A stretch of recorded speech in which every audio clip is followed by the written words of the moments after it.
Hello everyone. Hope you all are doing great. And winter is settling, and Valentine's Day is around the corner, and that sense of warmth, love, and belongingness is in the air.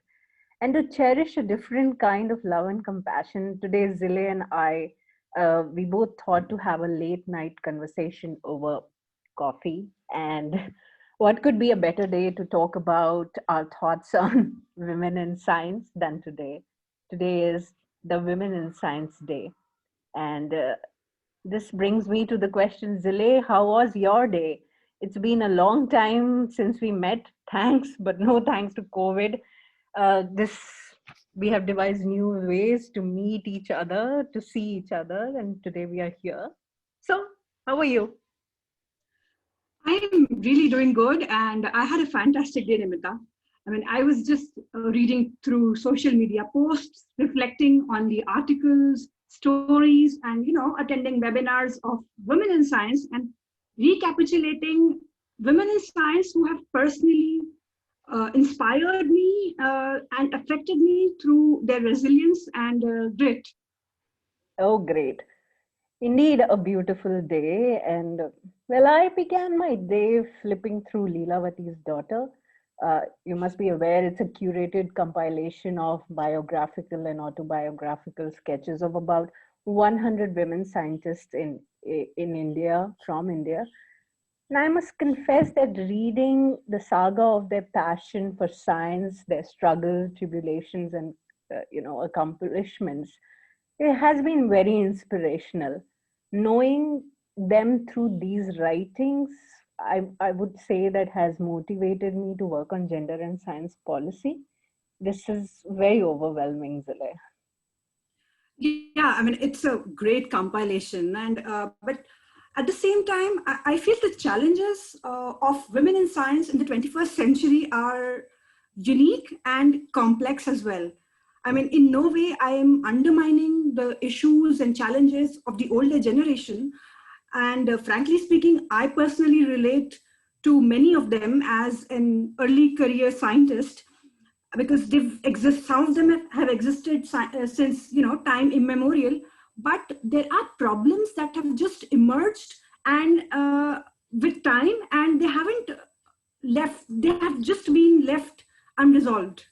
I completely agree. Indeed, like you see, globalization, brain circulation, the sustainable development goals agenda, and and there are a number of transformations happening in the socio-economic, cultural, and institutional settings, not just within the country, but at like regional level and at global levels, which has impacted lives of women in science.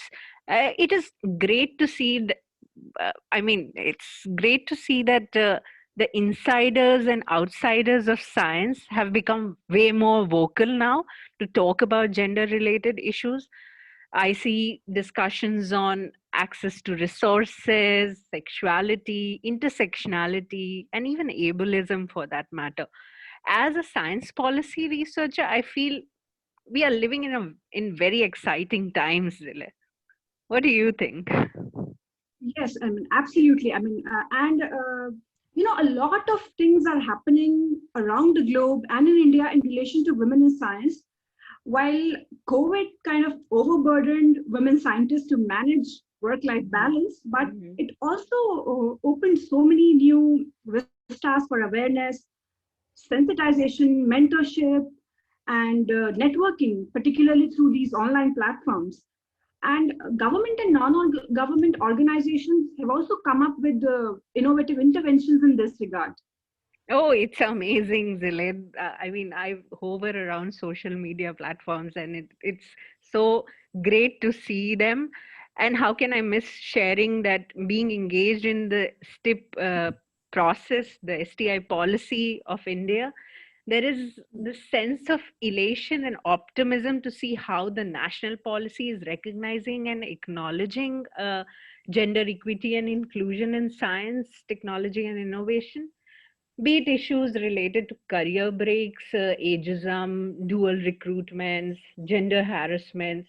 These all are being given serious considerations and reflections. uh, I personally feel that I would be very excited to see how these policy interventions comes to life, particularly the Ethnason model, how it will be subsumed in the Indian ecosystem. Because I just wonder, like, will it not be satisfying to see that institutions are being ranked on the inclusive character? I won't be hesitate to say that such ranking shall be the parameters for funding. Like, don't give money if you're not inclusive in nature, to be very frank. I mean, this is how I see it. Yeah. Yeah, I mean, absolutely. And I can completely relate to your excitement, Nimita. And, while the policy is in place, the implementation of this policy will really, really be the dictating factor and the game Hmm. changer. Yeah.